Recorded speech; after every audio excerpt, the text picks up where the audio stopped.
Ser Podcast. Baby, let's go.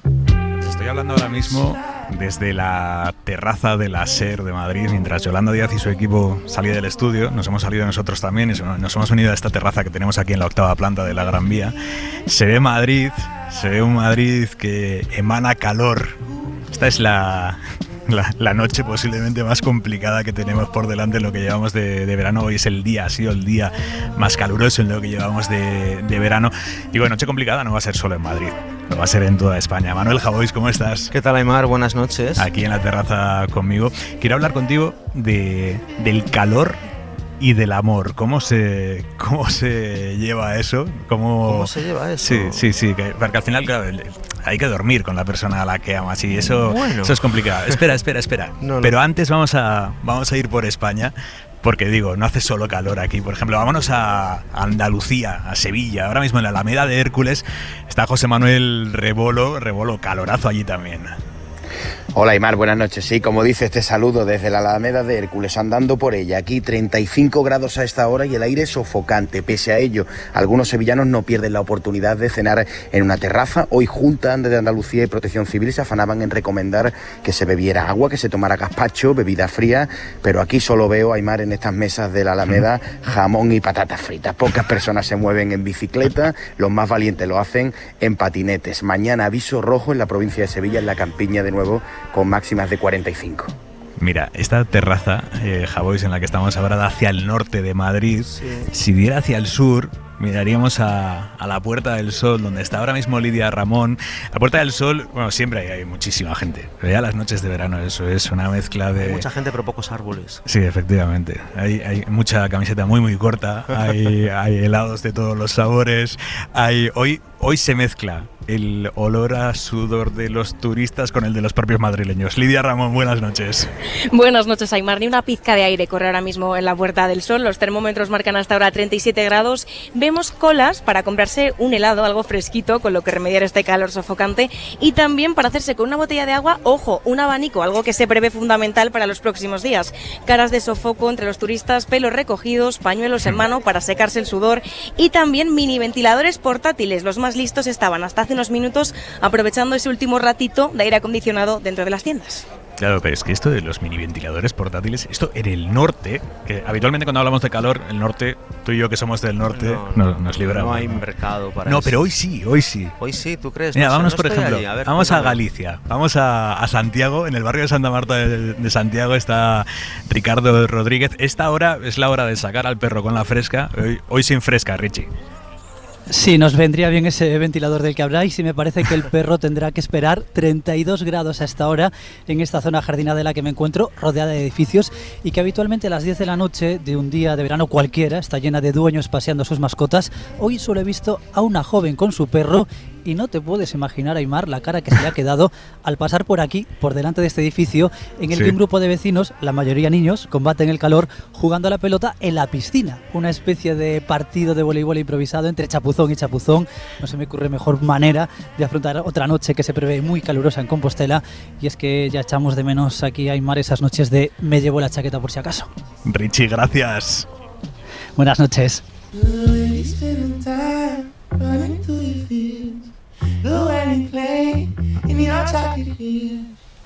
¿Y cómo van a ser exactamente estas próximas horas? Luismi Pérez, buenas noches. Buenas noches, Aimar. Pues estas próximas horas y mañana, de hecho, vamos a volver a tener mucha fiebre en España. Los termómetros van a tener fiebre y muy alta. 45, 46, no será raro mañana tener algún 47 grados de máxima oficiales. ¿Dónde? Y a la sombra en la provincia de Badajoz y cerca de Sevilla capital. Por tanto, muchísimo calor, más que hoy. Van a ser más las comunidades en las que va a haber 38, 40, 42 grados. Por ejemplo, en el norte del país también habrá ese calor fuerte, en el interior de las comunidades del Mediterráneo. Y solamente cerca del estrecho con su levante fuerte y en Canarias con su alisio van a poder respirar un poquito mejor. Luismi, hasta luego. Hasta luego. Baby, let's go. Claro, Javois, lo que te decía, ¿cómo dormir una noche como la de hoy? con la persona a la que quieres sin terminar odiándola, sin terminar diciendo lejos, quita de mí, aparta de mí. Lo ideal es no dormir, lo que pasa que a veces es inevitable, ¿no? Algo habrá que dormir. Pero hay ventajas. ¿Ah, sí? Ventajas, por ejemplo, no se deshace la cama. Eso es verdad. No se deshace la cama. Esto es un problema si uno de los dos está en casa solo y al día siguiente llega la otra persona, porque puede parecer que has dormido fuera. Y no sería la primera vez que hay alguna bronca por este problema. Hay otra ventaja. Se duerme desnudo. Se duerme desnudo. Así que es más fácil que en mitad de la noche surja una chispa. ¿Vale? Y todo el mundo sabe que en los noviazgos largos muchas de las relaciones se producen dormidos. Y al día siguiente preguntas, oye, ¿pasó algo? Sí, pasó algo. Oye, ¿me lo confirmas? Sí. Hay desventajas, efectivamente. La primera de todas, creo que la más peligrosa, es la abolición del cuchareo. Sí. Que es imprescindible en una pareja. Eso en verano, no. Y el cuchareo es imposible en verano. Hay una guerra sucia por la lucha del territorio. Esto es muy divertido porque sabes que la cama es como el Risk.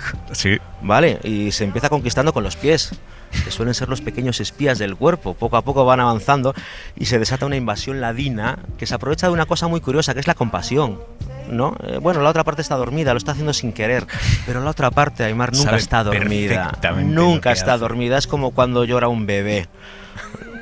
Ninguno de los dos está dormido, mucho menos el padre. La otra parte es Napoleón fingiendo que ronca, pero está intentando hacerse control de toda la cama. Estar dormido es como estar borracho. Vale, es el salvoconducto ideal para hacer lo que te dé la gana. Pero con 27 grados, como está haciendo estas noches, sí, como el que se va de la cama lo hace para dormir en el suelo de la cocina. Así que no pierde tanto. El único amor de tu vida en una ola de calor es el frío. Javois, que duermas bien. Espero que sí. Un beso, gracias. Un chao. beso.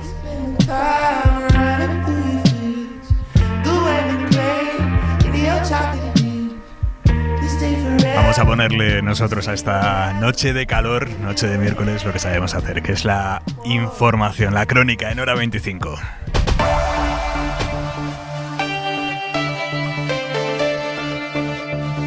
El día en 2 minutos. Marina Fernández, buenas noches. Buenas noches, Aimar. Tercer día con las urdes en llamas.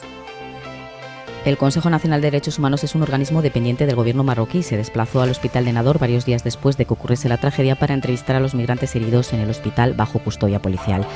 Cogí la bolsa con lo que pude, los medicamentos de mi marido, el dinero. Esto parece el infierno. Donde está el fuego sí hay muchos pinos. La Guardia Civil dijo más que de 200 desalojados, 3.000 hectáreas arrasadas de ahí, 4 incendios en la zona. En un día escuchábamos en el que Marruecos ha acusado a España de agravar la tragedia de la valla de Melilla. Por no abrir las puertas y negarse a atender a migrantes heridos. Interior defiende que los agentes actuaron con proporcionalidad dentro del marco legal y con respeto a los derechos humanos. La Fiscalía, que investiga la tragedia, no se ha pronunciado. El penúltimo día del debate sobre el estado de la nación, otra vez atravesado por ETA. Tengo una mala noticia que decirle a usted y a la bancada de la derecha. ETA ya no existe. Ha reprochado el presidente del Gobierno, mientras que la portavoz de Bildu ha lanzado este mensaje a las víctimas. Queremos decirles de corazón que sentimos enormemente su sufrimiento y nos comprometemos a tratar de mitigarlo en la medida de nuestras posibilidades. Los socios parlamentarios del Gobierno han celebrado el giro que, en su opinión, suponen las medidas anunciadas por Sánchez, con una excepción. Esta semana lo que tocaba, en nuestra opinión, era anunciar unos objetivos previamente pactados con todos los grupos que necesita para finalizar el mandato. Las críticas del PNV y también, claro, las de Feijóo, no en el Congreso, sino en la escuela de verano del PP. El Gobierno le ha comprado las propuestas a Podemos, las ha copiado. El día en que se ha confirmado lo que ya notamos, que la vida está cada vez más cara. 50 € ahora es como nada, es como un 20 € y ya, chao. Para la comida se nota bastante. En el precio de la luz, la inflación supera el 10% y esto supone al año 3.500 euros a cada familia española. El primer día con un cierto acercamiento entre Rusia y Ucrania para desbloquear la exportación de cereal. Un paso importante para el secretario general de la ONU, mediadora de la reunión hoy en Estambul, que se va a repetir la semana que viene para perfilar este principio de acuerdo. Y el primer día en que un gobierno europeo, el de Hungría, ha decretado la emergencia energética por el impacto de la invasión rusa de Ucrania. En Reino Unido solo quedan 6 aspirantes a suceder a Johnson. Han superado la primera criba y el que más votos ha conseguido, el exministro de Economía, ha prometido gobernar aplicando las políticas de Margaret Thatcher. En la mesa del análisis esta noche, Enric Juliana. ¿Cómo estás, Enric? Muy buenas noches, estoy en Barcelona. ¿Caluroso también o no? Con mucho calor, poco menos quizá, pero también con una humedad que incrementa la sensación de agobio a veces. Y a mi lado en Madrid, Elise de la Nuez, buenas noches. ¿Qué tal? Buenas noches. Y Daniel Fuentes, muy buenas noches, Dani. Buenas noches, Aimar. En un minuto abrimos la mesa del análisis aquí en Hora 25. Hora 25. con Aimar Bretos.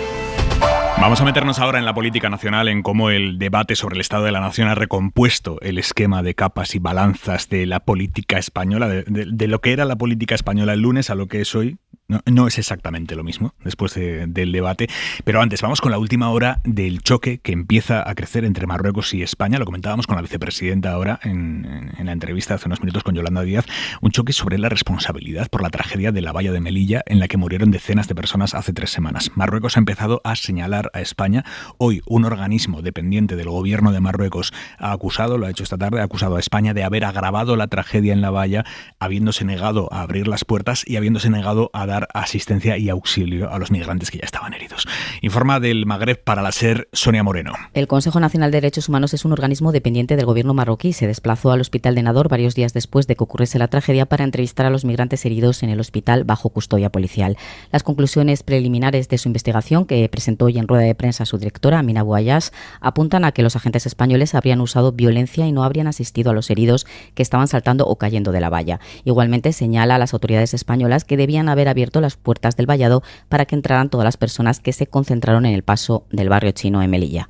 Según el informe, murieron 23 migrantes y 217 personas resultaron heridas, entre ellas 140 agentes de la ley y 77 migrantes. Y España ha contestado esta noche. Ana Terradillos, ¿cómo estás? ¿Qué tal? Buenas noches. Interior no entra en un enfrentamiento directo con Marruecos, pero sí que quiere recordar que la Guardia Civil actuó en todo momento dentro del marco legal, dice, nacional e internacional, y sobre todo con criterios de proporcionalidad y de pleno respeto a los derechos humanos. No se puede atribuir, dicen fuentes de Interior, a ninguno de los agentes ningún tipo de actuación contrario a estos principios. Por su parte, la Fiscalía Española no se pronuncia respecto a estas acusaciones que vienen desde Marruecos, apela al secreto de las diligencias de las investigaciones que todavía se están desarrollando. ¿Qué relevancia le concedéis a este movimiento del gobierno de Marruecos? Empiezo por ti, Enrique. Digo gobierno de Marruecos porque este organismo es dependiente del propio gobierno y cuesta pensar que Marruecos, un organismo que depende del gobierno, tome una decisión de hacer público algo así sin que sea una decisión política. Bueno, quiere decir que Marruecos no quiere cargar con todas las responsabilidades de lo que ocurrió junto a la verja de Melilla, la valla de Melilla aquel día, y lo que pueda ocurrir en el futuro. Es decir, que no quiere hacerse el cargo al 100% de todo lo que se pueda derivar de situaciones críticas o violentas como las que se vivieron aquel día. Recordemos que ha habido manifestaciones desde la Unión Europea críticas con lo sucedido, que se dirigían básicamente a la actuación de la policía marroquí, de la gendarmería marroquí. Por lo tanto, lo que hace Marruecos es decir, nosotros, España también tiene responsabilidad en ello. Bueno, quiere decir que las relaciones España-Marruecos posiblemente en estos momentos, en los temas fundamentales, estén más o menos, subrayo el más o menos, encauzadas, equilibradas o apuntaladas, quizás sería la expresión mejor, pero que ello no excluye codazos y golpes. Daniel. A ver, que haya dos versiones tan distintas de los mismos hechos y siendo unos hechos presumiblemente tan serios, pues es preocupante, ¿no? La negación del derecho al auxilio es algo que no debe ser negociable, o sea, es algo que nos define y por lo tanto yo creo que merece la máxima atención y la máxima clarificación, sobre todo porque desgraciadamente yo creo que la situación nos induce a pensar que si no de esta gravedad, que no es deseable, pero en cualquier caso la tensión detrás de lo que ha generado este episodio existe, seguirá existiendo y probablemente en el corto o en el medio plazo volvamos desgraciadamente a vivir situaciones del mismo cariz, ¿no? Yo sí que estoy relativamente de acuerdo con lo que decía Enrique. Yo creo que un poco aquí es oye, yo cumplo con mi parte del trato, pero no quiero ser el malo de la peli. Si aquí los dos tenemos que fajarnos, pues que salgamos los dos en la foto. No quiero retratarme yo solo como el gendarme, yo haciendo de poli malo y tú al otro lado de la valla haciendo de poli bueno, ¿no? Bueno, no son las relaciones más armoniosas posibles entre dos vecinos, aunque pragmáticamente se hayan puesto de acuerdo en esta última etapa, ¿no? Elisa. Sí, se van a aburrir los oyentes porque dicen que estamos todos de acuerdo, pero es que básicamente estoy de acuerdo. Yo creo que aquí el problema es cuando externalizas, por así decirlo, la gestión, vamos a hablar en esos términos, de este tipo de problemas y claro, es que el gobierno marroquí es lo que es y la gendarmería marroquí es lo que es y por tanto te vas a encontrar con este tipo de situaciones que además tiene el añadido de que lo hemos visto en directo y hemos visto la dureza, con lo cual esto pues efectivamente para la Unión Europea, para un país de la Unión Europea, para los ciudadanos de un país de la Unión Europea, es una cosa dura. Y estoy de acuerdo que Marruecos dice, vale, yo te hago el trabajo sucio, pero lo que no puede ser es que cargue yo, digamos, con la mala imagen o con la idea de que yo soy el único responsable de esto. Y me temo que una parte de razón tiene. Y 3 semanas después, la Fiscalía sigue sin saber cuántas personas murieron ahí y el defensor del pueblo sigue sin recibir las imágenes que ha pedido a la delegación del gobierno y a las fuerzas de seguridad. Bueno, hoy ha terminado como tal el debate sobre el Estado de la Nación, las intervenciones políticas en el debate sobre el Estado de la Nación. Mañana se votan las propuestas de resolución, ahora vamos a ir a hablar de ello, pero hoy realmente lo político, a lo que hemos asistido ha sido a cómo los aliados parlamentarios del gobierno celebraban, en la mayoría de los casos, el nuevo enfoque político del Ejecutivo con las medidas, con los impuestos anunciados por Pedro Sánchez para las grandes empresas energéticas y para los bancos. Lo celebran todos, salvo el PNV, que hoy ha mostrado sus recelos ante, no sé si ante el giro de Sánchez, ante cómo se ha ejecutado ese giro. Guillermo Lerma, buenas noches. ¿Qué tal, Aimar? Sánchez ha logrado, o al menos así lo celebran en el PSOE, que el grueso del debate gire en torno a las propuestas que ayer anunció en su intervención inicial.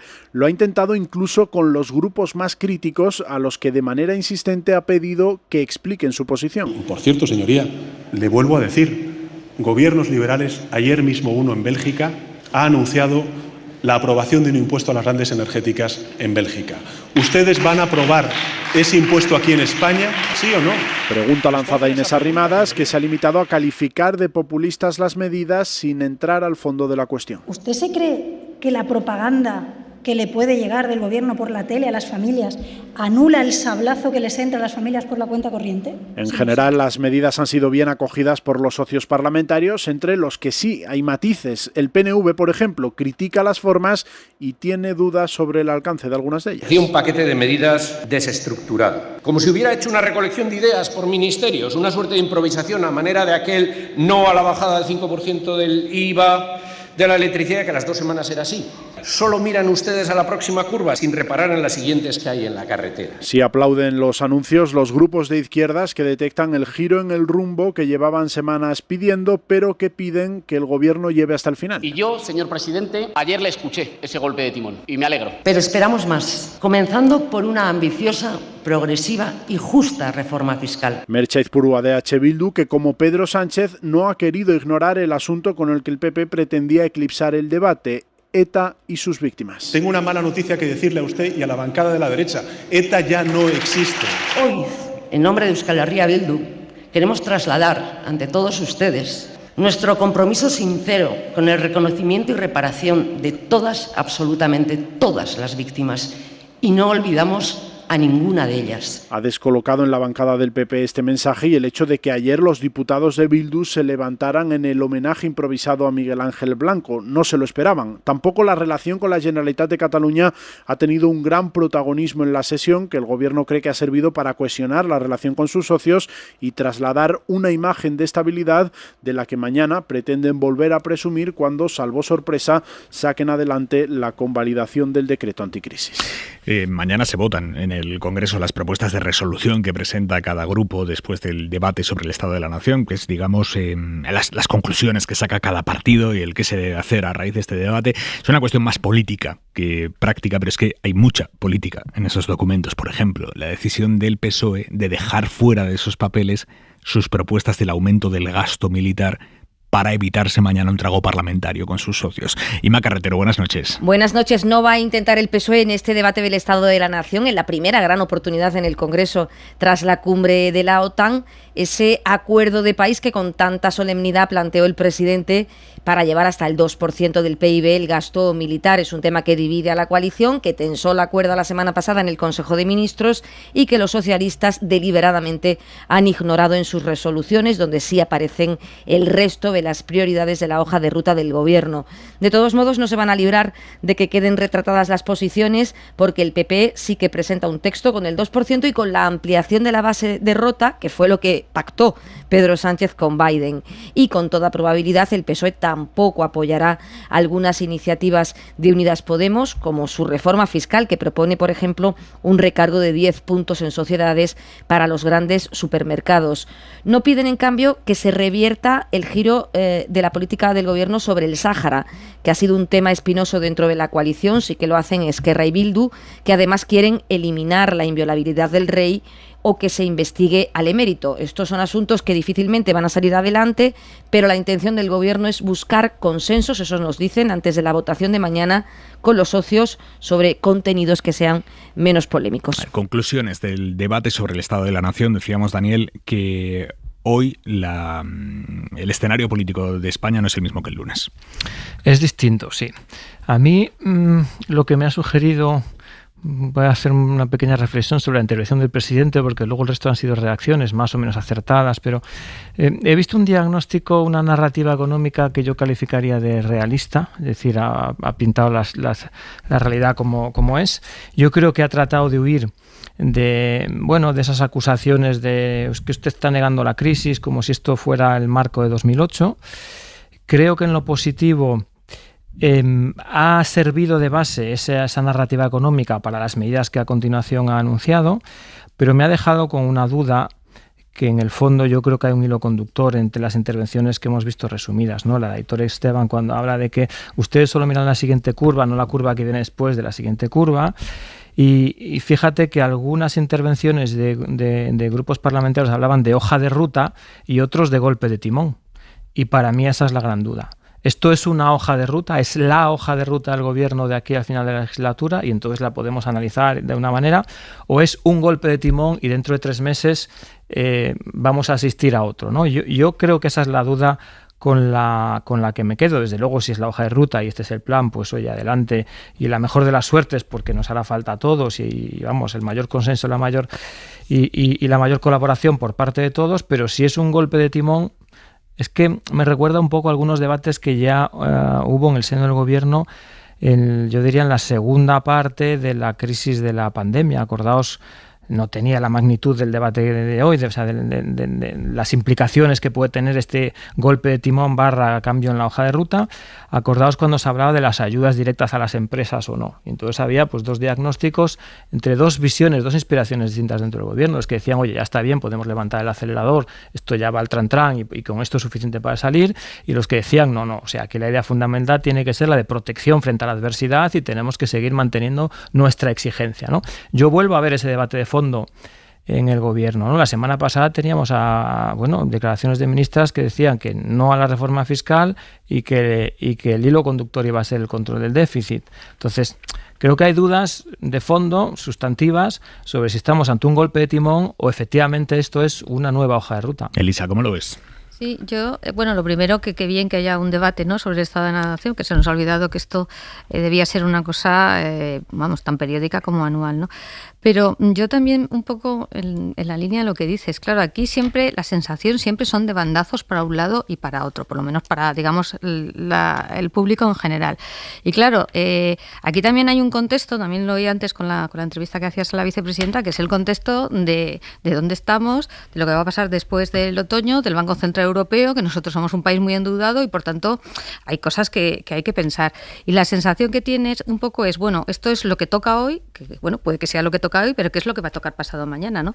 Y esa siempre es un poco la duda que hay debajo de estas idas y venidas, que yo no soy capaz de percibir que haya de verdad un proyecto. También es verdad que dices, oye, 2 crisis seguidas, la pandemia y esta, ¿no? Son muchas crisis, pero claro, tendrás que establecer algún tipo de dirección o hacia dónde voy. Y yo no estoy muy convencida tampoco de que eso sea así. Y tampoco te diré que estoy tan convencida de que vaya a durar mucho este nuevo clima político, porque a lo mejor resulta que la semana que viene tenemos otro desencuentro, vamos a llamarlo así, a cuenta de otra cosa. O sea, que me da la sensación de que estas, digamos, fases son eso, fases, y que además cada vez duran menos, ¿eh? O sea, que cada vez, digamos, estamos en periodos políticos más cortos. Enrique, tú sostienes que más que un giro a la izquierda, lo que ha habido es un abordaje a la izquierda por parte de Sánchez. Lo escribes hoy así, abordaje.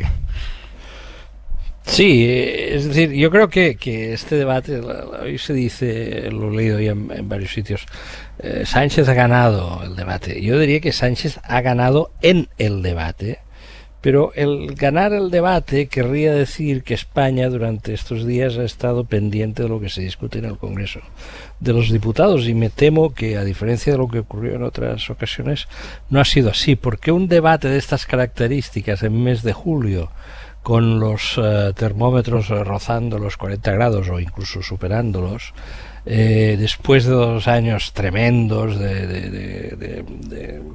con ganas de salir a la calle, con ganas de viajar el que puede, etcétera, etcétera, la sociedad ahora está saturada, yo diría, de política, está saturada de malas noticias que algunos además repiten y multiplican y amplían con auténtica fruición, porque al parecer tienen ganas de que las cosas vayan mal.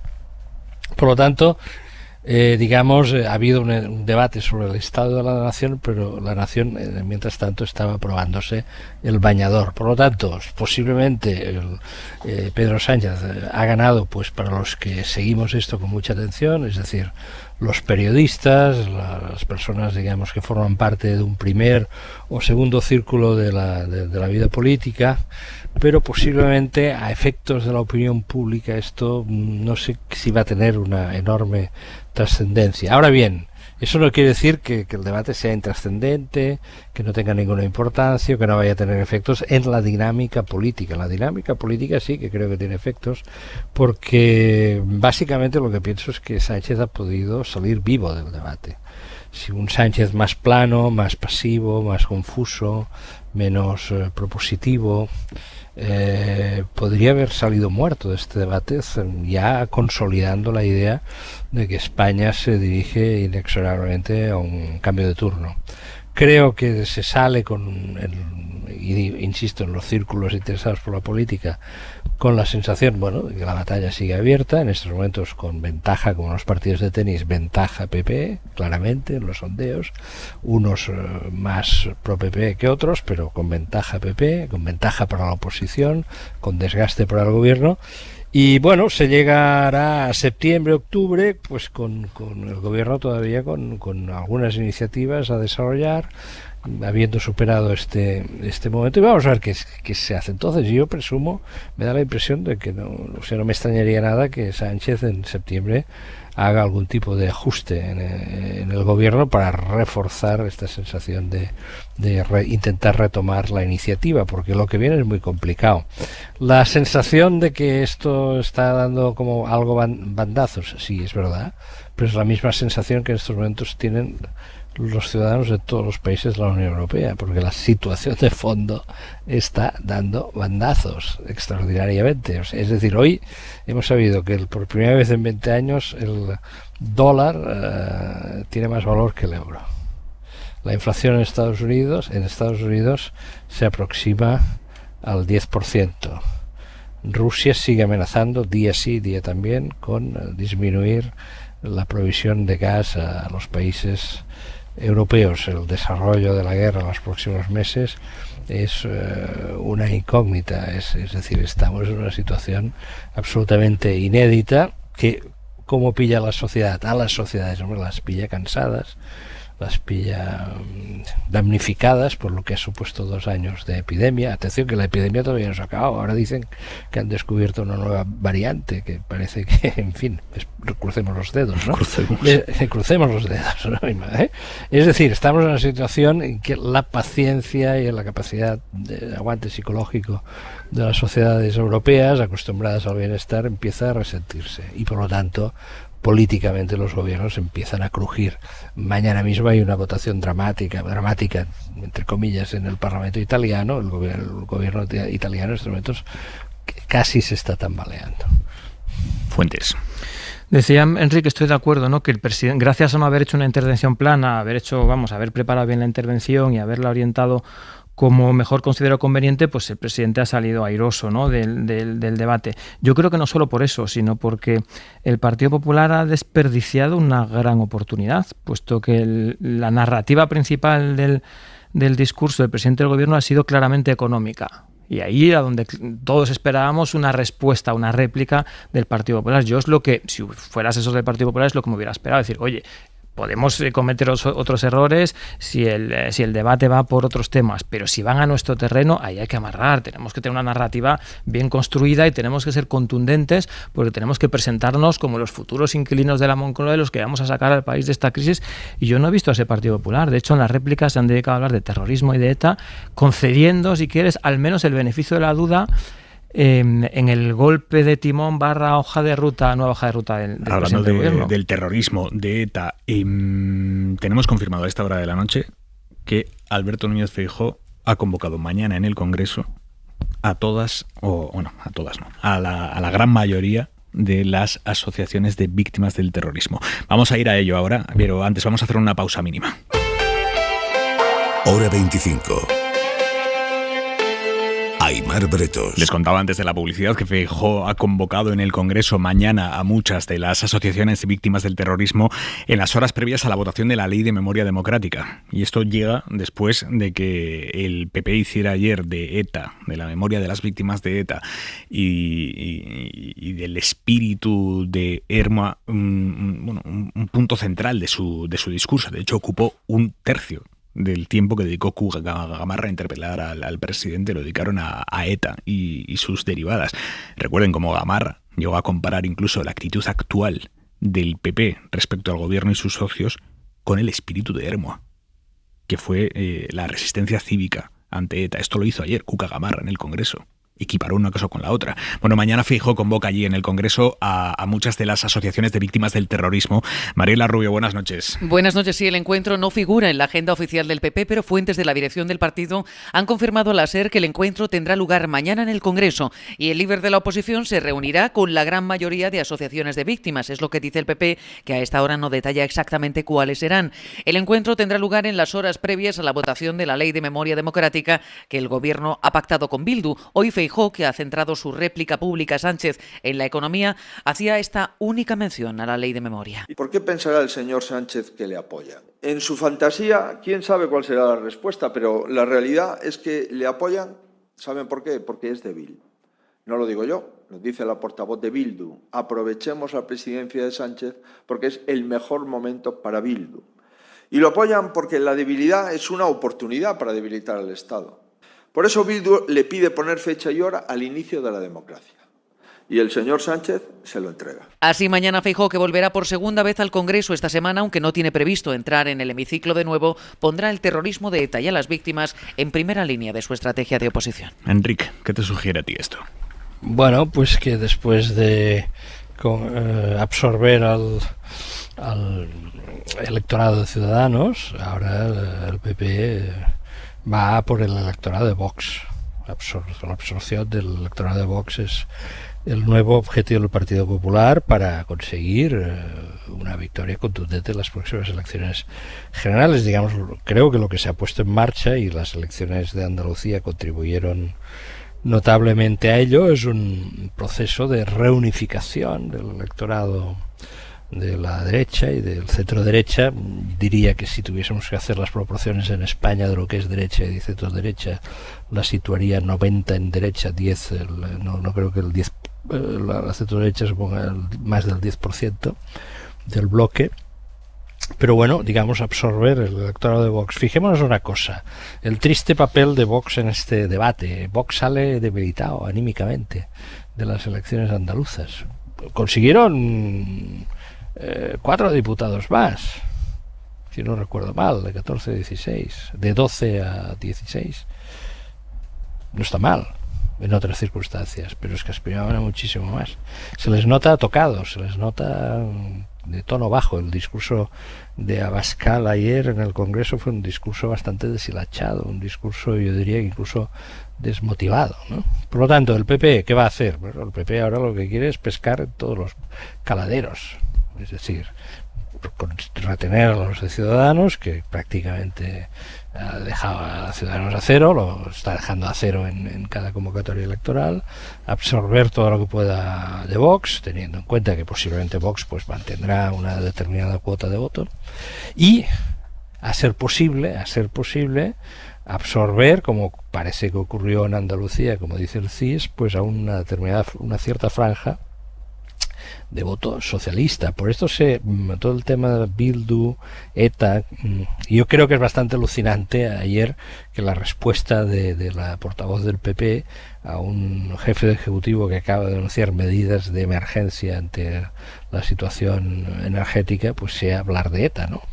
Pero es que ahora la consigna es esta, porque el tema de ETA, el tema de Bildu, lo que hace es puede atraer a votantes de Vox hacia el PP, votantes de Vox que consideran que tienen esta idea que ha cuajado, sobre todo en Madrid, de la derecha maricomplejines, es decir, Núñez Feijóo en ese sentido quiere decirles que él no es maricomplejines, como se acusaba a Rajoy, y a la vez creen que eso también puede atraer a votantes del Partido Socialista. Fijémonos bien cómo Núñez Feijóo va insistiendo en diferenciar lo que él llama el sanchismo de la época de Felipe González.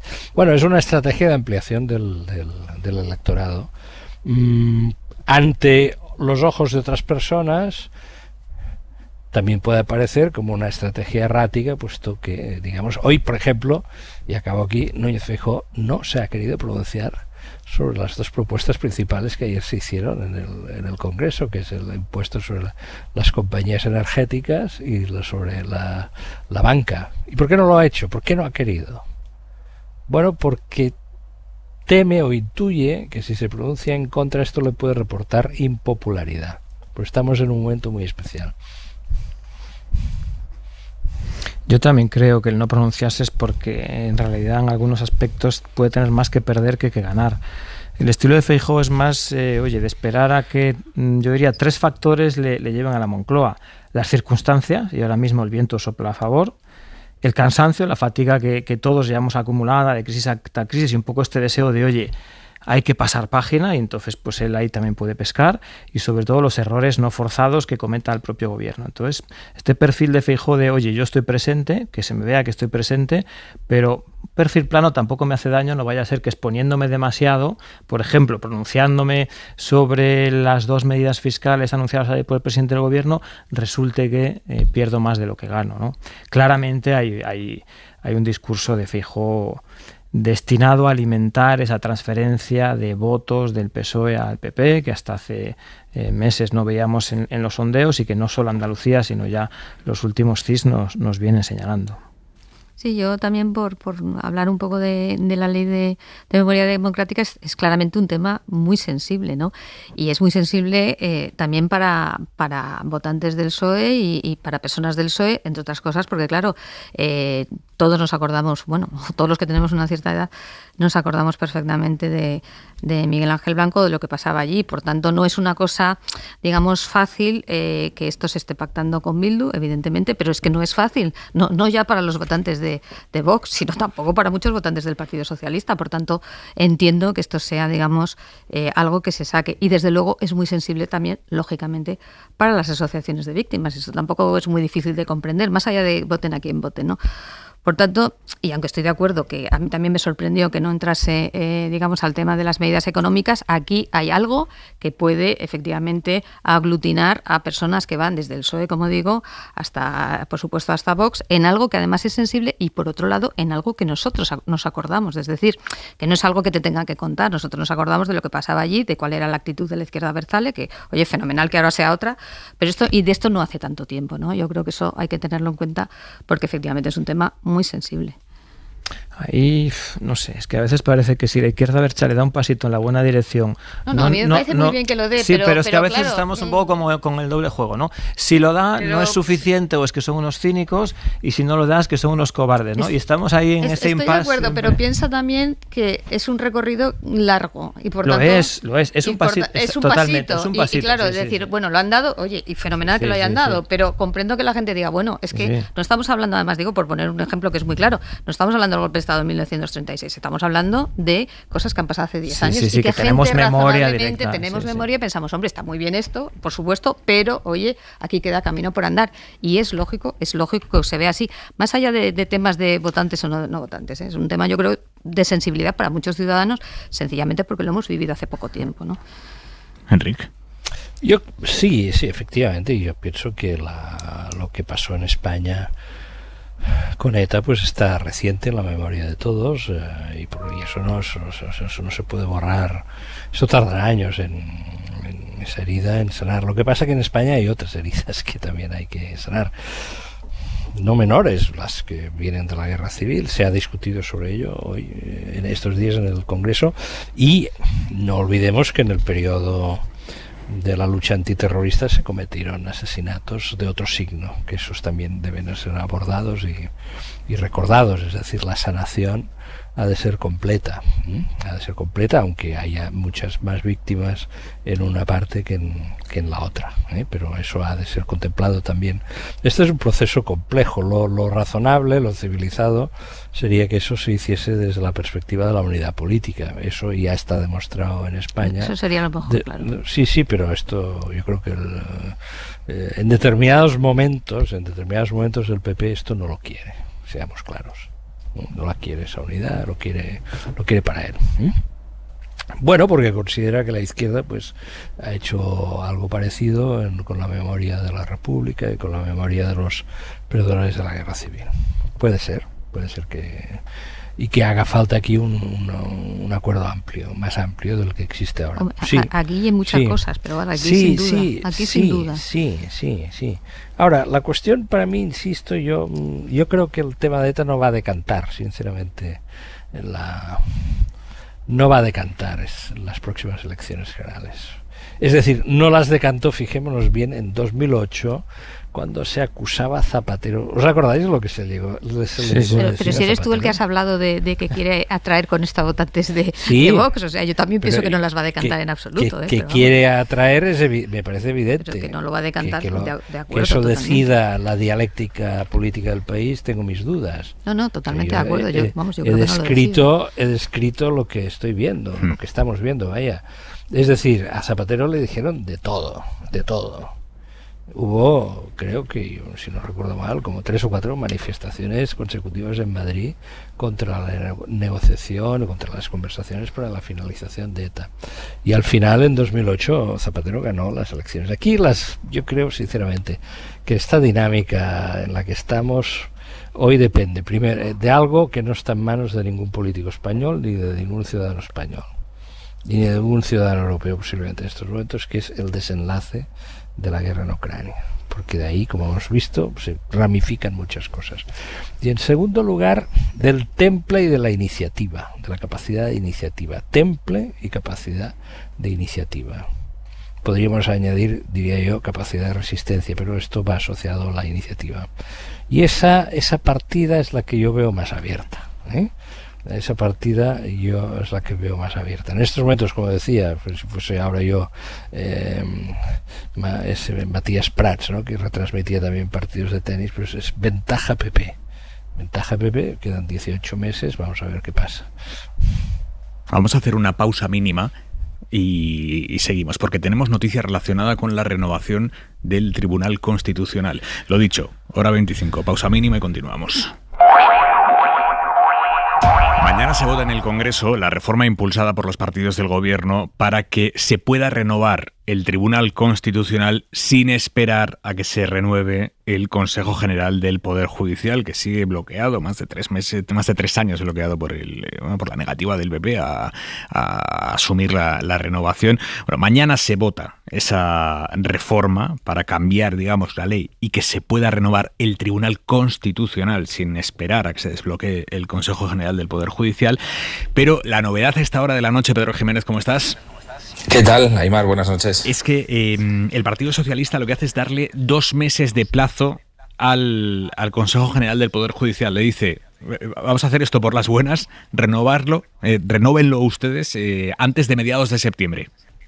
Sí, así es. El PSOE lo que ha hecho ha sido dar de plazo al Poder Judicial hasta septiembre para que elija a sus 2 magistrados para el Tribunal Constitucional. Los socialistas dan una vuelta de tuerca, efectivamente, una vuelta de tuerca más a la reforma que devuelve al órgano de gobierno de los jueces de forma parcial su capacidad para hacer nombramientos. Han introducido a última hora una enmienda para forzarle a designar a esos magistrados del Tribunal de Garantías en un plazo máximo de 3 meses desde el día siguiente en que concluyó el mandato de los salientes, que fue el pasado 12 de junio, es decir, este plazo expiraría, la línea roja está en el 13 de septiembre. Es una medida, Aimar, que responde a la hoja de ruta del sector conservador del Consejo, que tal y como los contamos aquí en la SER, advertían de que podía retrasarse su función, su obligación de designar a los magistrados, porque iba a ser muy difícil encontrar una mayoría cualificada de 11 votos para poder elegir a los candidatos idóneos al Tribunal Constitucional. Es decir, es una enmienda antirremoloneo, para que nos entendamos, y que el órgano de gobierno de los jueces pueda nombrar a sus magistrados en el menor tiempo posible. Hemos hecho alguna gestión con vocales de un lado y de otro, Aimar. Hay frases que te puedo contar. Por ejemplo, esto va a ser muy complicado porque nos obliga a negociar en agosto. Ha sido el comentario que nos ha hecho un vocal, y otros se sorprenden, ¿no? A otros les llama la atención que, bueno, pues que el poder político no haya sido capaz de renovarles a ellos en más de 3 años y que ellos le pidan que renueve el Tribunal Constitucional en 3 meses. Pedro, gracias, buenas noches. A vosotros. La jurista de la mesa, ¿qué opinas sobre esto? La jurista de la mesa se ha quedado muy sorprendida con lo de el plazo de septiembre, porque sí sabía. Bueno, como sabéis, esto viene de que se le quitó al Consejo General del Poder Judicial, que estaba en funciones, la facultad de hacer estos nombramientos, estos más los de los magistrados del Tribunal Supremo y otros altos cargos de la magistratura. Y claro, el problema es que ahora no puede renovar tampoco el Tribunal Constitucional, es decir, que es un disparate con perdón detrás de otro disparate. Entonces ahora decimos, no, le devolvemos solo para nombrar a los vocales del Tribunal Constitucional, pero no para el resto. Con lo cual, claro, o estás en funciones o no estás en funciones o estás medio pensionista. Desde un punto de vista estrictamente técnico, no hay por dónde cogerlo. Entiendo la necesidad, pero claro, la forma de hacerlo, porque insisto, si el Consejo está en funciones, no puede hacer nada. Y si no está en funciones, puede hacerlo todo. No, una parte sí y otra parte no. Y dicho eso, ya para rematar, le decimos, y ahora tenéis 3 meses. En fin, esto ya digo que desde un punto de vista técnico es muy complicado de explicar. Creo además que se va a vender de nuevo muy mal en Europa, que ya tenemos otra vez el tirón de orejas con el bloqueo del Consejo, con que no reformamos el sistema de elección, y ahora ya damos un paso más y hacemos esto. Pero bueno, ojalá que al final de todo esto de verdad haya unos vocales de consenso por parte de todos, pero yo soy muy, muy escéptica. Fuentes. Pues yo me estaba acordando, no sé, hace varios meses, creo que fue, sí, el día que teníamos a Félix Bolaños, al ministro de Presidencia, que lo entrevistabas también Hora 25, y creo que uno de los comentarios que se hizo en aquella tertulia es que aquel acuerdo de renovación de nombramientos en el Constitucional era un hito a partir del cual se iba a desbloquear y ya entramos en una fase y que marcaba la legislatura y tal. Yo me mostré muy escéptico y dije que, bueno, y efectivamente creo que es lo que está ocurriendo. Yo tengo la sensación de que vamos a seguir así hasta que el Partido Popular esté en Moncloa. Yo creo que esa es su hoja de ruta y no veo una ventana para que esto se desbloquee. Es yo creo que un comportamiento institucionalmente irresponsable en el mejor de los casos, y no, es que no veo horizonte en el que se va a desbloquear. Creo que vamos a estar así de hito en hito, de tensión en tensión. Sacarlo a suertes, ¿no? Que es una cosa de verdad que no lo estoy diciendo de broma. Es decir, oiga, sáquenlos ustedes por sorteo. Me ha llamado la atención. Pero... que llega un momento de, pues, hombre, entre gente que esté cualificada, lo sacan ustedes a suerte y ya está. Enrique. Bueno, yo creo que estamos ante un comportamiento corsario, no solo por el que se mantenga bloqueado esta institución tan importante, sino por otro hecho que a veces se comenta poco. Es decir, el Partido Socialista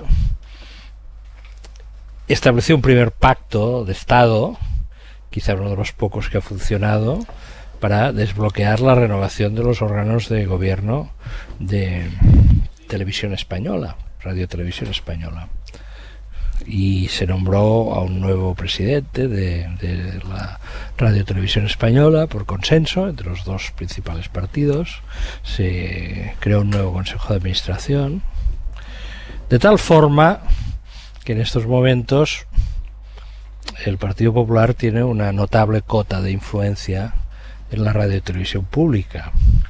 Podríamos ahora entrar en disquisiciones sobre antiguas, difíciles de resolver, sobre cuál es la mejor gobernanza de una entidad como Radio y Televisión Española. Pero esta es la realidad. Una vez consiguió el pacto en Radio y Televisión, se hizo creer al PSOE que efectivamente el pacto de Radio y Televisión Española era el antesala, el preámbulo, el prólogo del pacto que más le interesa al Partido Socialista, que es el del Poder Judicial, y una vez tuvieron amarrado el primero, le negaron el segundo. Esto se llama actividad corsaria. Venga, son las 11 de la noche, 10 en Canarias. En la cadena SER, hora 25. Aimar Bretos. Y empezamos a cerrar este miércoles 13 de julio, Marina. A unas horas de una jornada que va a ser muy intensa en el Congreso, solo 2 ejemplos. Se vota el nuevo plan de choque para hacer frente a la situación económica, el nuevo decreto anticrisis y también la ley de memoria. El Gobierno asegura que tiene todos los apoyos garantizados. En Estados Unidos, la justicia acaba de rechazar el recurso de Amber Heard que pedía anular el juicio en el que se ha enfrentado con su expareja, con Johnny Depp, porque un miembro del jurado acudió en lugar de otro, un hijo en lugar de un padre con mismo nombre. Cree la jueza que no se puede demostrar que este error, que reconoce, la haya perjudicado en el proceso. Y una noticia de mar de las ondas de radio. Además, astrónomos del MIT, del MIT y de otros centros han detectado una persistente señal de radio procedente de una galaxia lejana, y lo novedoso es eso, su persistencia, y que parpadea con regularidad, en un patrón similar al latido de un corazón. Lo publica Nature, pero nada que ver con que nos hagan la competencia desde una galaxia muy muy lejana. Este tipo de señales las emiten ciertos tipos de estrellas de neutrones y es muy interesante su posible utilidad. Los astrónomos esperan detectar más señales periódicas para utilizarlas como relojes astrofísicos y medir así el ritmo al que se expande el universo.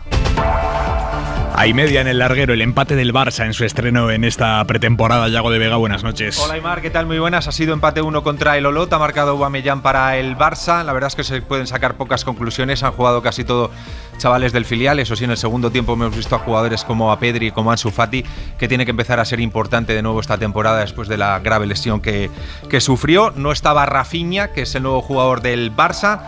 Hoy se ha hecho oficial, son 55 millones de euros en fijos más 10 en variables lo que le paga el Barça al Leeds, y mañana se va a hacer oficial también el nuevo contrato de Dembélé, que estaba con el tira y afloja, que se iba, que se quedaba. Al final mañana va a firmar el nuevo contrato con el Barcelona. Gracias, Yago, te escuchamos ahí media. Hasta luego. Y la ropa para mañana poquita también, Luismi Pérez, buenas noches. Así es, Aimar, buenas noches. Mañana recomendable un paraguas, porque si lo llevamos encima nos vamos a quitar 10 grados del ambiente, por tanto no nos va a calentar tanto el sol. Mañana pues ese es un buen utensilio que se puede usar, y es que el sol va a ser dominante en casi todo el país. Algunas nubes se verán en Canarias y por la mañana en la costa mediterránea, y sobre todo muchísimo calor. Mañana 1 o 2 grados más, o sea, 45, 46, 47 grados de máxima en los valles del Tajo, del Guadiana y del Bajo Guadalquivir. De hecho, vamos a pasar más calor en algunas zonas de España que en el Sáhara. Así es, mañana España va a ser una sucursal o una franquicia del Sáhara, así de claro, porque en muchos municipios, en muchas regiones, de Mauritania, de Marruecos, de Argelia, de Libia, tendrán temperaturas bastante más bajas que las que esperamos en el suroeste del país. Es el lengüetazo cálido que se mete hasta el sur de Europa, que los próximos días va a continuar bien fuerte. Hasta mañana, Luismi. Hasta mañana. Hay dos frases que marcan la crónica económica de las últimas horas. Una es de Draghi, el primer ministro italiano, y otra es de Yolanda Díaz, la vicepresidenta segunda aquí en la SER. Primero, Draghi. Estaba anoche en una cena con prensa extranjera y decidió que iba a contar un chiste. Mi viene sempre in mente la storia di uno che sta aspettando un trapianto di cuore. Dice, les voy a contar la historia de un hombre que estaba esperando un trasplante de corazón y le dicen, hay 2 corazones disponibles, y le dan a elegir el corazón de un chico joven de 25 años y el corazón de un banquero de 83 años. Y entonces dice Draghi, el hombre eligió el corazón del banquero. Esto lo dice Draghi, que fue presidente del Banco Central Europeo. El hombre eligió el corazón del banquero de 83 años. Y le dicen, ¿pero por qué elige usted el corazón del banquero de 83 años cuando podía elegir el del corazón de un chico joven de 25 años? Y dice, porque es un corazón que nunca se ha usado. No está mal, ¿eh? No está mal. Sí. Esto por un lado. Y la segunda, esta hace menos gracia. Yolanda Díaz, esta noche, aquí, en Hora 25, preguntada acerca de las empresas, las grandes empresas y sus beneficios en este momento de inflación disparada. Y hay, insisto, empresas que de manera evidente sí están haciendo un gran negocio en estos días a costa del sufrimiento de la gente. Es sin duda el titular de esa entrevista, Daniel. A ver,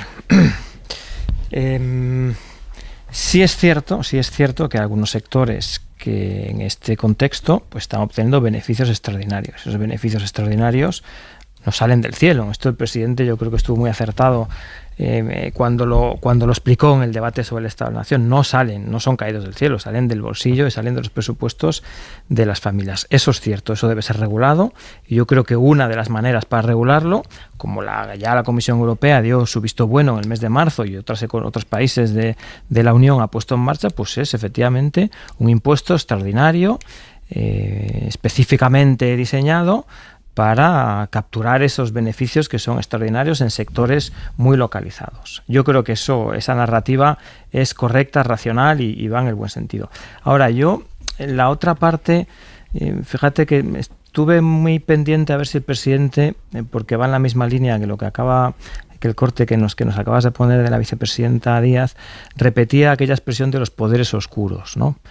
Y yo creo que por ahí el gobierno no va bien. Creo que es mejor ceñirse al pragmatismo y a la dureza de la realidad. La realidad es suficientemente dura y explícita como para no tener que azucararla, que edulcorarla, con sombras que yo creo que le restan credibilidad, ¿no?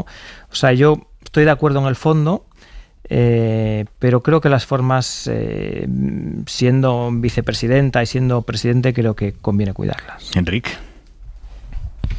Estamos en una situación excepcional. Hemos encadenado dos situaciones excepcionales. Una con la pandemia, en la que nos vimos encerrados en casa, una experiencia que generaciones anteriores que habían vivido situaciones muy, muy complicadas, muy traumáticas, esa no la habían pasado, la hemos pasado nosotros hace apenas 2 años, y ahora estamos ante otra que nos remite casi a 1973, el momento del shock energético del 73, que tuvo amplísimas y largas consecuencias políticas, no solo en Europa, sino fuera de Europa. El shock del 73 determinó en buena medida los ritmos y los contenidos de la transición política en España, ¿no? Y ahora estamos inmersos en eso y no sabemos eso cómo va a concluir. Enrique, y yo aún añadiría, aunque nos pueda parecer un poquito más lejos, que si 2020 recuerda la gripe de 1918, 2022 recuerda la crisis del petróleo del 73, 2008 recuerda la crisis de 1929. O sea, en apenas 10-15 años hemos concatenado 3 crisis de dimensión histórica. Pero añadiría otra cosa, es decir, ahora hay un problema grave en el ámbito de la energía, derivado básicamente de la cuestión de Rusia, en fin. Vale, el detonante principal, lo sabemos bien, el problema está claramente identificado, pero no está en manos de los europeos poderlo resolver. Depende del desenlace de la guerra, depende de lo que Rusia esté dispuesta a hacer, es decir, si está dispuesta ella también a cortar el suministro, a prescindir de los ingresos que eso supone para intentar forzar la voluntad política de los países europeos. Esta es la clave principal de todo. Ahora bien, ante esta situación hay que recordar lo siguiente. Francia tiene empresa pública de energía. Y ahora el Estado acaba de decir una cosa. Vamos a retomar el control al 100%. ¿Por qué? Bueno, porque consideran que la política sobre la energía ahora es una política que compete al Estado. Italia, empresa de energía, de electricidad, controlada por el Estado, con participaciones privadas, pero controlada por el Estado. Enel, propietaria de Endesa, la única compañía eléctrica que hace años, antes de que fuese privatizada, pertenecía al Estado, puesto que en España no existieron empresas públicas de electricidad desde el final de la Guerra Civil. Italia, hidrocarburos, ente nacional de los hidrocarburos, una empresa poderosísima, fuerte, ya desde los años 60 en el ámbito de los hidrocarburos, petróleo y gas, controlada por el Estado. Y así podríamos seguir, ¿no? Entonces la cuestión, yo creo que de fondo en España es decir, que si el problema está en la energía, ¿a través de qué mecanismos se puede hacer en estos momentos política de Estado sobre la energía? Elisa. Sí, yo, a ver, de acuerdo con Daniel en que hay que tener cuidado cómo se dicen las cosas, ¿no?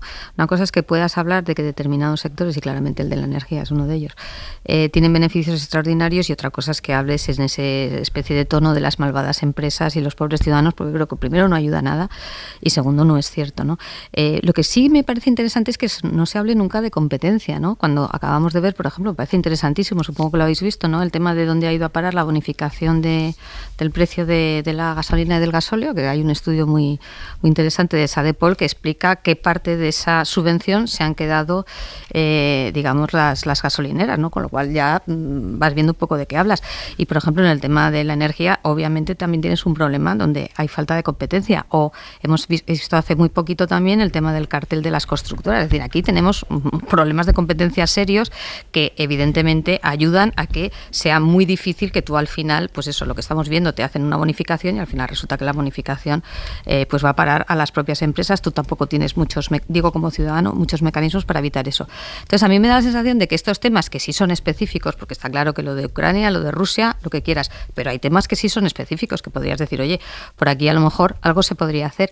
Y luego, en relación con las empresas públicas, aprovecho también aquí mi cuña para decir, hombre, pero las empresas públicas, si va a haber empresas públicas, que no me parece mal, entonces se tienen que gestionar de forma profesional, porque aquí también lo que sabemos, tanto por un partido como por otro, porque eso es exactamente igual, que llega, digamos, el partido de turno y coloca a su gente al frente de las empresas públicas, y claro, eso no suelen ser los perfiles de gestores profesionales, y acabamos de tener el caso de Indra, también muy llamativo. En fin, o sea, que si vamos a tener empresas públicas, lo que tenemos que tener son gestores profesionales del sector público. Hablando de... No, solo una pregunta. ¿Consideras que Marc, el presidente de Indra, no es Marc Murtra? Yo no, lo consideran al parecer los consejeros independientes y sus accionistas, porque yo, como comprenderás, no tengo nada que opinar. Bueno, pues entonces si no tienes nada que opinar, mejor no desprestigiar a nadie, ¿no? No se trata de desprestigiar a nadie, no. Es que tú siempre intentas desprestigiar a alguien. Yo he dicho disparamos fácil. No disparo fácil. Estoy diciendo que es su... Este señor está al frente de una empresa muy importante. Yo antes de desprestigiarlo me lo miraría. Elisa, sinceramente. Elisa, ¿ibas a decir? No, que iba a decir que esta, digamos, conclusión fue a la que llegaron la propia Junta de Accionistas y los consejeros independientes. Por tanto, yo razonablemente puedo asumir que si a estas personas no les parece que el perfil es suficientemente idóneo para ser el presidente ejecutivo de Indra, pues yo recojo ese parecer, porque evidentemente yo no soy experta en el tema. A lo que íbamos, lo que os quería plantear, porque hemos escuchado a Yolanda Díaz y lo que ha dicho respecto a las empresas y sus beneficios, y hemos escuchado también esta noche a Yolanda Díaz explicando cómo va a ser lo que ella llama el proceso de escucha hacia la decisión de si Sumar, su plataforma, se presenta o no a las elecciones generales. ¿Qué os sugiere lo que nos ha explicado Daniel? A ver, tengo la duda de la indefinición, ¿no? Es decir, hay que ponerse a caminar. Yo creo que ella hace tiempo que lo tiene claro, que lo anunció, lo preanunció y ahora por fin lo materializa.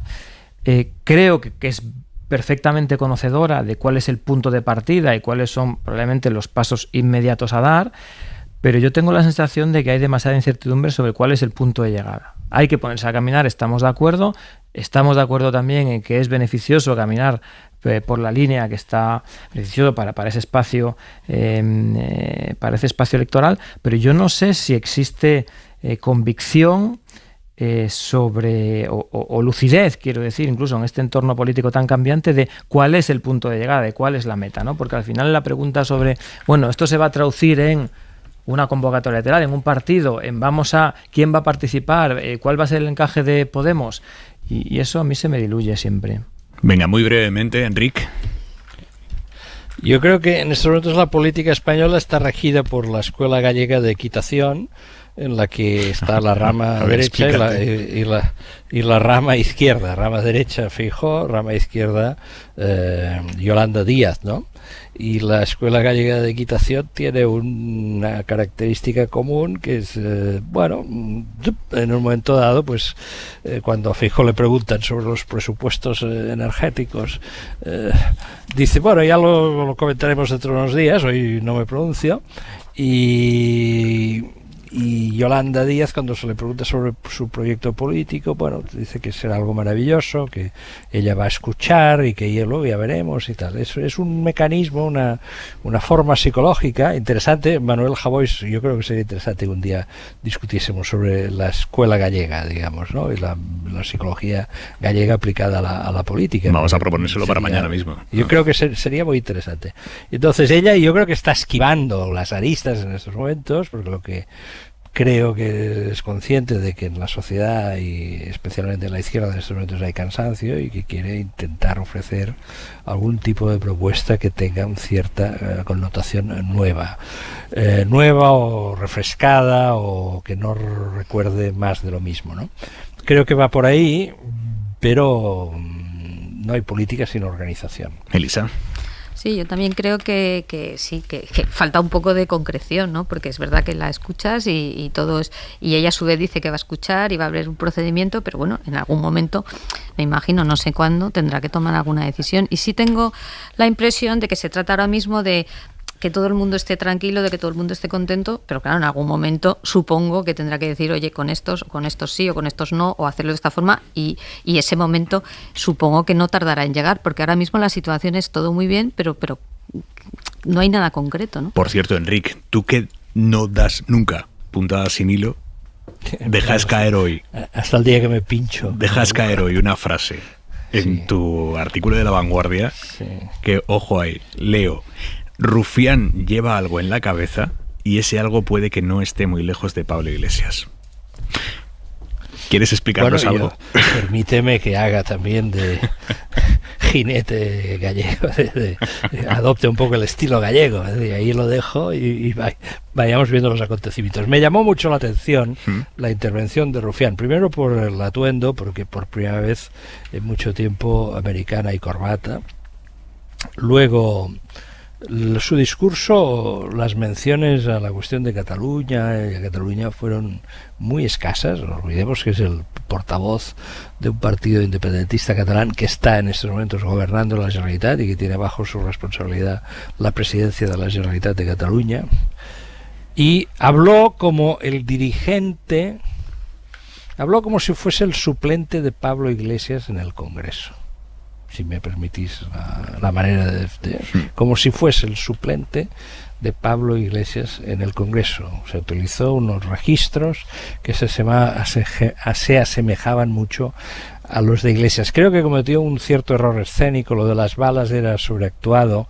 Recordaba aquel día que sacó una impresora. La impresora. Aquello tenía aires de impresora. Pero si le sacamos el episodio de las balas, digamos, fue una intervención de Pablo Iglesias, bueno, entonces yo me pregunto exactamente, Rufián, cuando falta menos de un año para las elecciones municipales y su partido le ha invitado a ser candidato en Santa Coloma de Gramenet, cuando faltan 18 meses para las elecciones generales, exactamente qué busca cuando se dedica a imitar a Pablo Iglesias en el Congreso de los Diputados. A ver, unas últimas palabras que quiero que escuchéis en este programa de miércoles, tremendas. John Bolton, ex asesor de seguridad nacional de Donald Trump, reconociendo abiertamente en la tele que Estados Unidos ha ayudado a dar golpes de Estado en otros países. ¿Sorpresa? Ninguna. Que lo reconozca en la tele. Ojo. Joan Gimeno, buenas noches. ¿Qué tal? Buenas noches. Esto lo reconoce Bolton en una entrevista en la CNN a la que fue a hablar sobre la comisión que investiga el asalto al Capitolio y sobre la hipotética implicación de Trump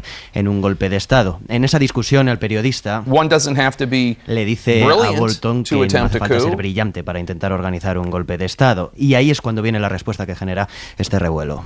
I disagree with that. As somebody who has helped plan coup d'état. El antiguo consejero de Seguridad Nacional de Trump responde que no está de acuerdo. Dice literal: como alguien que ha ayudado a planear golpes de Estado, no aquí sino en otros países, puedo asegurarte que requiere de mucho trabajo. Claro, es una confesión totalmente inesperada y el periodista incide en este asunto y Bolton escapa. When we were talking about what is capable, what you need to do to be able to plan a coup. And you cited your expertise having planned coups. I'm not going to get into Bolton explica que fue incapaz de llevarlos a cabo, aunque esquiva comentar casos específicos. Punto y 25. Soledad Gallego Díaz. Una de las razones que esgrime el Partido Popular para cuestionar el impuesto especial a las grandes empresas de energía y a las grandes compañías financieras, anunciado por el presidente del Gobierno en el debate del Estado de la Nación, es que pueden terminar repercutiendo esos impuestos en los recibos y en más comisiones para los consumidores y clientes. Es pensar muy mal de esas empresas. ¿Por qué no pueden cumplir con lo que decide el Congreso sin buscar engaños ni trapacerías? ¿Por qué los directivos de esos bancos no pueden explicar a sus accionistas que todo el país va a hacer un esfuerzo y que no está bien sacar demasiada ventaja de las desgracias de los demás? Además, tanto las eléctricas como la banca tienen en España, por circunstancias bien justificadas, una pésima reputación, y esta podría ser incluso una ocasión para intentar remediarlo. Los directivos de los bancos llevan tiempo repitiendo que sus empresas están dispuestas a responder a la demanda legítima de su entorno, que asumen compromisos con las sociedades en las que están presentes y que lo hacen tanto por convicción como por propio interés. Esta sería una ocasión para demostrarlo, acatando disciplinadamente la voluntad del Parlamento. Y en todo caso, si intentan hacer pagar a los demás lo que les corresponde a ellos, lo lógico sería extremar la vigilancia y buscar la manera de aplicar un castigo ejemplar. Punto y 25.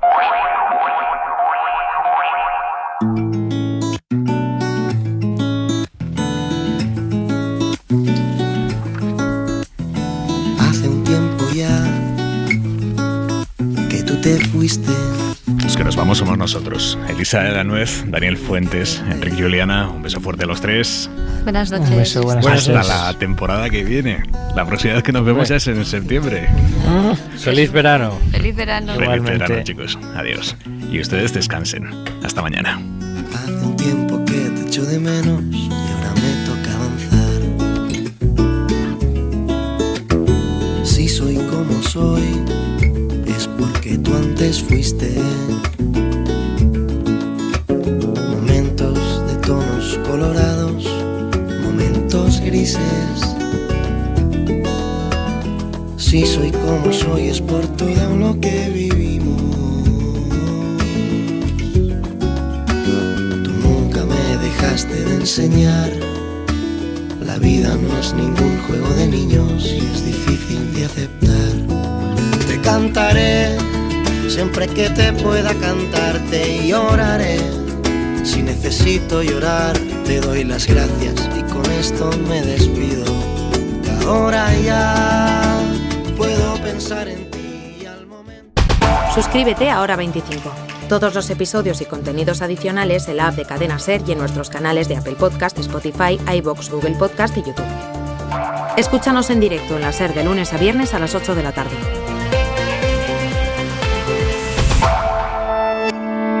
Cadena SER. La radio.